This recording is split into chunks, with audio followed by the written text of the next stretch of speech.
तो आशा करता हूँ आप बहुत अच्छे होंगे। मेरे चैनल आईटी ज्ञान मंत्रा में आपका बहुत बहुत स्वागत है।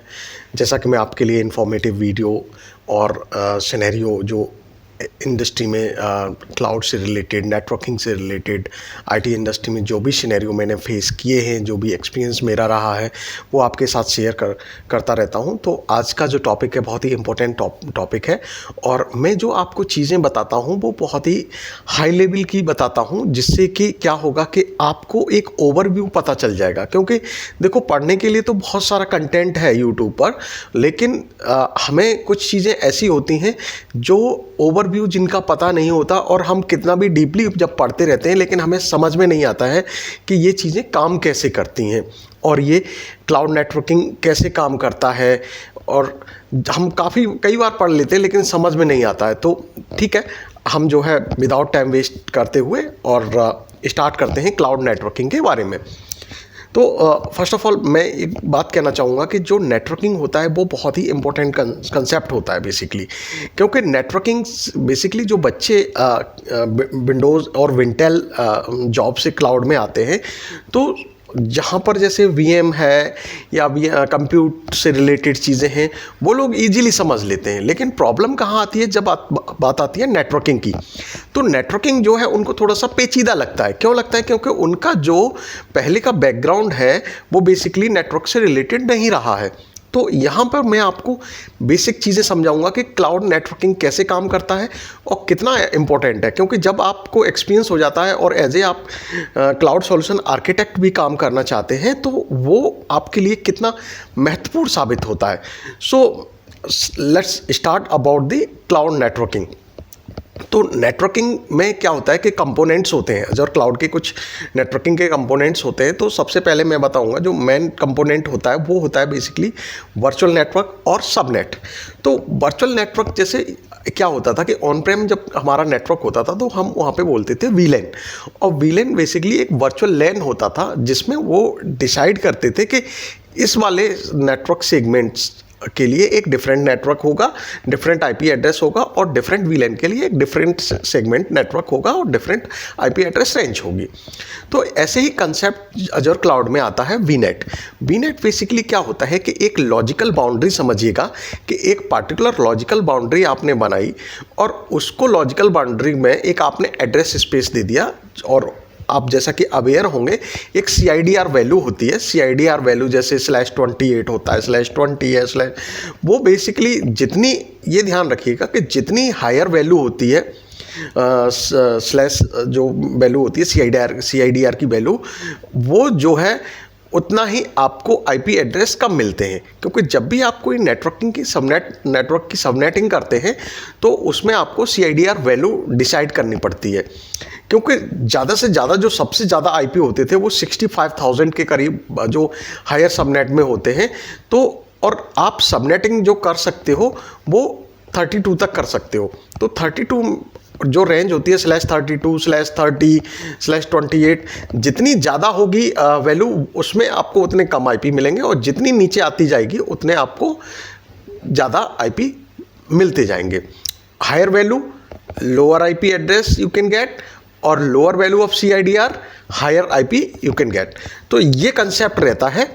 तो बेसिकली क्या होता है कि वीनेट को एक एड्रेस स्पेस असाइन होता है। एड्रेस स्पेस बोले तो कि आप उसको, जैसे सपोज एक आपको स्लाइस का टुकड़ा दिया गया और आप 2 लोग हो, और 2 लोग में से एक स्लाइस के टुकड़े को आधा आधा काटा गया।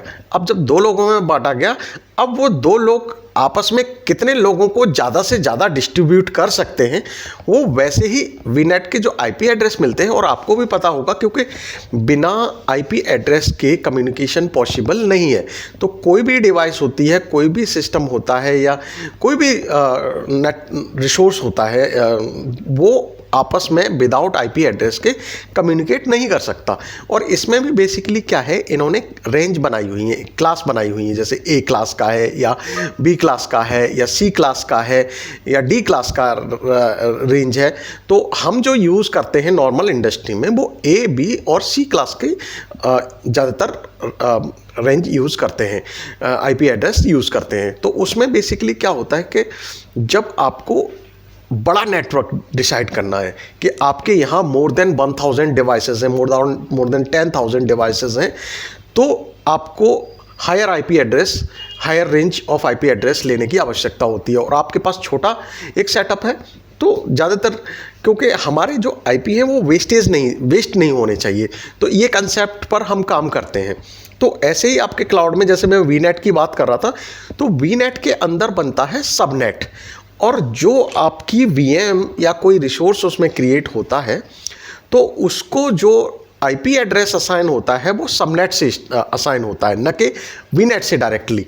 और वीनेट के अंदर जितने भी सबनेट होते हैं वो आपस में कम्युनिकेट, उनके रिसोर्स, जैसे अब मान लो कोई एक वीनेट 1 है और वीनेट 1 में आपने 2 सबनेट बनाए हुए हैं, सबनेट ए और सबनेट बी। तो जब आपने 2 सबनेट बनाए हुए हैं और उनमें आपने वीएम अलोकेट की हुई हैं, उन सबनेट से अटैच की हुई हैं, तो जो वीएम सबनेट ए की पार्ट है उसको सबनेट ए की रेंज से आईपी एड्रेस मिलेगा, और जो सबनेट बी के पार्ट है उसको जो है बेसिकली जो आईपी एड्रेस मिलेगा वो सबनेट बी से मिलेगा। लेकिन यहाँ पे थोड़ा सा एक और इंटरेस्टिंग चीज़ है कि जो वीएम सबनेट ए में है और सबनेट बी में है, यदि आप कोई भी रिस्ट्रिक्शंस नहीं लगाते हैं, कोई भी एनएसजी नहीं लगाते हैं, कोई भी ब्लॉकर नहीं लगाते हैं, तो बेसिकली वो आपस में कम्युनिकेट कर सकते हैं। तो ये, लेकिन वीनेट, अब ये लेट्स सपोज आपके पास वीनेट 1 है और वीनेट 2 है, तो वीनेट 1 और वीनेट 2 आपस में कम्युनिकेट नहीं करेंगे अनटिल अनलेस एक फीचर होता है नेटवर्किंग का, वीनेट पियरिंग। तो वीनेट पियरिंग जब तक आप नहीं कर देते हैं तब तक वो आपस में कम्युनिकेट नहीं करते हैं। तो ऐसे ही हम एक छोटा सा एक आर्किटेक्चर मैं आपको बता रहा हूँ यहाँ पे। एक होता है हब एंड स्पोक मॉडल। जैसे कोई हाइब्रिड कनेक्टिविटी होती है, लेट्स सपोज, अब हाइब्रिड कनेक्टिविटी होती है, आप ऑन प्रेम डेटा सेंटर है और अज्योर क्लाउड है। अब वहाँ आप चाहते हो कि आपके जो ऑन प्रेम के रिसोर्सेज जो है वो आपके क्लाउड के रिसोर्स से कनेक्ट हो पाएँ। तो उसके लिए हम क्या करते हैं, एक क्लाउड पर वीनेट बनाते हैं, और क्लाउड पर वीनेट हम उसको नाम देते हैं हब वीनेट। और हब वीनेट हम इस वजह से बनाते हैं कि जो ऑन प्रेम के रिसोर्सेज हैं वो डायरेक्ट, मान लो अब आपके यहाँ पर 50 वीनेट हैं, अब डायरेक्ट जो ऑन प्रेम के रिसोर्सेज हैं वो डायरेक्ट जो है बेसिकली आपके सभी जो अदर वीनेट्स हैं, प्रोडक्शन के हैं, डैप के हैं, यूएटी के हैं, जो भी व्हाटएवर, वो डायरेक्ट उससे कम्युनिकेट ना करके आपका जो एक पार्टिकुलर हब वीनेट है वो उससे कनेक्ट हो, और हब के साथ जो है जो अदर वीनेट्स होते हैं उनकी पेयरिंग कर देते हैं हम। तो उसको बोलते हैं हब एंड स्पोक मॉडल। जो अदर हमारे जिनमें रिसोर्सेज अलोकेटेड है उनको हम बेसिकली स्पोक वीनेट बोलते हैं। तो कम्युनिकेशन जो होता है वो स्पोक से हब पर आएगा और हब से आपका ऑन प्रेम नेटवर्क पर जाएगा। तो ये बेसिकली जो कनेक्टिविटी होती है वो साइट टू साइट वीपीएन के तहत होती है। बेसिकली होता क्या है कि जब हम site to site VPN create करते हैं तो वो एक बेसिकली, जैसे अब आपका डेटा सेंटर है, अब ऑन प्रेम पे डेटा सेंटर है, उसको एक पब्लिक आईपी रहता है बाहर के ट्रैफिक के लिए। जैसे कि अंदर तो आप लैन में काम कर रहे हैं लोकल एरिया नेटवर्क में, लेकिन जब भी आपको कोई डिफरेंट अदर कंट्रीज़ की या अदर सिटी की साइट कनेक्ट करनी होती है तो आपके डेटा सेंटर को एक आईएसपी के द्वारा पब्लिक आईपी प्रोवाइड किया जाता है। तो उसके लिए हम क्या करते हैं, वीपीएन बनाते हैं। तो जैसे सपोज एक साइट आपकी पहले क्या होता था, ऑन प्रेम पर नोएडा में है और एक बेंगलोर में है, तो इनको कनेक्ट करने के लिए वीपीएन टनल बनाया जाता था, और आईएसपी जो है पहले लीज लाइन देते थे और अपनी जो है इंटरनेट सर्विस प्रोवाइड करते हैं। तो उस बेसिस पे एक प्राइवेट टनल बन जाता है जिसमें इनक्रप्टेड और सिक्योर ट्रैफिक जो है ट्रैवल करता है। तो ऐसे ही क्या होता है कि जो आपके डेटा सेंटर का आईपी एड्रेस है वो जब साइट टू साइट वीपीएन हम क्रिएट करते हैं और अज्योर क्लाउड पर जब वर्चुअल नेटवर्क गेटवे बनाया जाता है तो उसमें वो आईपी अलाउ किया जाता है। और इवन एक चीज़ और मैं बताना चाहूँगा, क्योंकि कभी कभी कुछ बच्चे होते हैं वो इसमें और चीज़ें नहीं समझ पाते कि मेरे, मान लो मैंने एक डेटा सेंटर का आईपी तो अलाउ कर दिया साइट टू साइट वीपीएन में हब वीनेट के साथ में जो मेरी कनेक्टिविटी है, लेकिन हो क्या रहा है कि मेरे अदर रिसोर्सेज जो है, जो लैन इन्वायरमेंट है, वो क्लाउड नेटवर्क के साथ कम्युनिकेट नहीं कर पा रहे हैं। तो मेरे प्यारे बच्चों, होता क्या है कि आपको जो है जो ऑन प्रेम लैन एरिया का जो सेगमेंट है, जो वीलैन है, उसके वीलैन की आईपी रेंज भी आपको अलाउ करनी पड़ेगी। आपने जो है पब्लिक आईपी तो अलाउ कर दिया है, लेकिन उसको ये डिसाइड नहीं किया है, अभी ये नहीं इंस्ट्रक्शन दिए हैं, ये इस टाइप की कॉन्फ़िगरेशन नहीं की है कि आपका जो basically virtual network locally network के आईपी एड्रेस रेंज है वो आपने वहाँ नहीं असाइन की है, तो इस वजह से वो कम्युनिकेट नहीं कर पाता है। तो इस वजह से जो भी रेंज उस पब्लिक आईपी से कनेक्टेड है लैन वाली, तो वो आपको वहाँ वर्चुअल जो आईपी एड्रेस हैं लैन वाले, तो वो आपको वहाँ पर अलाउ करने पड़ेंगे, तभी आपका जो ऑन प्रेम रिसोर्सेज जो है वो आपके क्लाउड वाले रिसोर्सेज से कम्युनिकेट कर पाएंगे। अब यहाँ आती है कि हब बी नेट आपने क्यों सिलेक्ट किया। हब बी नेट में बेसिकली क्योंकि एक तो सिक्योर की, जैसे आपने क्या किया कि आपने जैसे ट्रैवल करना है दिल्ली टू मुंबई। अब दिल्ली टू मुंबई जब आपको ट्रैवल करना है, तो अब मुंबई में आप किसी मान लो आपके 100% है, अब 100% से कनेक्ट करने की बजाय आपने क्या किया कि 1% से कनेक्टिविटी बना ली कि जो भी मैं डिलीवरी करूंगा वो इस पर्सन के पास करूंगा, और वो पर्सन जो है जो भी कम्युनिकेशन होगा वो अदर 99% हैं उनके साथ डिस्ट्रीब्यूटेड करेगा। तो वो बेसिकली उससे आपको ये बेनिफिट हो जाता है कि आपको उन अदर सारे 100 के साथ कम्युनिकेशन बार बार नहीं करना पड़ता। आपका जो कनेक्शन स्टेबलाइज रहता है वो एक पर्सन के साथ रहता है, और वो उसके थ्रू आता है। जो भी चैनल, जो भी ट्रैफिक आएगा, जो भी ऑन प्रेम के रिसोर्सेज आपके कम्युनिकेट करेंगे, तो वो हब बी नेट पर जाएंगे।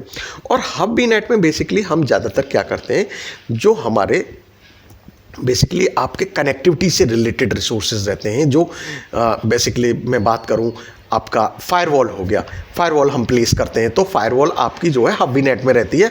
और जो हमारे अदर वी नेट्स हैं और अदर रिसोर्सेज हैं, उनमें हम क्या करते हैं, यूडीआर जो यूज़र डिफाइंड राउटिंग टेबल बोलते हैं, राउटिंग टेबल के थ्रू हमारा नेक्स्ट हॉप जो होता है वो फायरवॉल का आईपी एड्रेस होता है, तो वो उसके थ्रू हमारा ट्रैफिक जो है बेसिकली ट्रैवल करता है। तो ये बेसिकली जो मैंने आपको बताया कि वीनेट, सबनेट और हब एंड स्पोक मॉडल कैसे काम करते हैं, तो वो हो सकता है कि आपको समझ आया हो। और इसके अलावा बेसिकली क्या होता है कि अब हम बात करते हैं बेसिकली गेटवेज की, कि गेटवे क्या होते हैं। गेटवे बेसिकली क्या होता है कि जैसे एक आपकी बहुत बड़ी बिल्डिंग है, और बहुत बड़ी जब बिल्डिंग है और उससे पार्टिकुलर जाने का एक ही रास्ता है, तो वो बेसिकली गेटवे का काम करता है। तो गेटवे क्या होता है, बेसिकली एक राउटर एड्रेस होता है, वर्चुअल राउटर एड्रेस होता है, जिससे कि बेसिकली आपका ट्रैफिक ट्रैवल करता है। तो अब मैं बात करूंगा, जैसे कि नेटवर्किंग में बहुत सारे कंपोनेंट होते हैं। जो लोड बैलेंसर हो गया, लोड बैलेंसर भी कई टाइप के होते हैं, वीपीएन गेटवे हो गया, जो एक्सप्रेस राउट हो गया, साइट टू साइट वीपीएन हो गया, ट्रैफिक मैनेजर हो गया, नेटवर्क वॉचर हो गया, जो बेस्टन हो गया, ये सारे कंपोनेंट बेसिकली नेटवर्किंग में आते हैं। तो नेटवर्किंग बहुत ही इम्पोर्टेंट जो इसका फीचर है क्लाउड का, उसको आपको समझने के लिए चीज़ों का पता होना चाहिए कि फीचर्स क्या क्या होते हैं और कौन सा फीचर्स कहाँ पर काम करता है।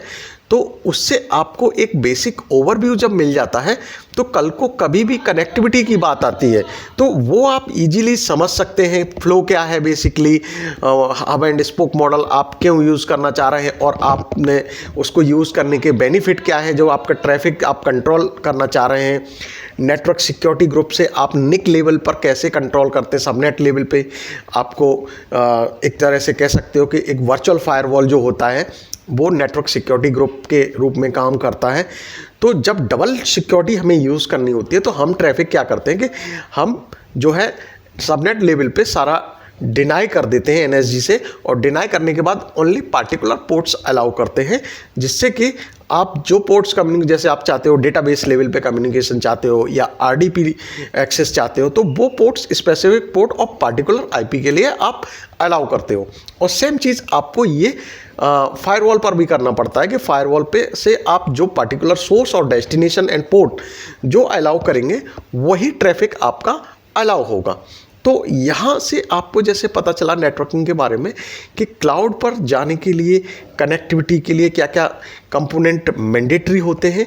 जब तक उनकी आपको नॉलेज नहीं होगी तो आप एक अच्छे सॉल्यूशन आर्किटेक्ट नहीं बन सकते हैं।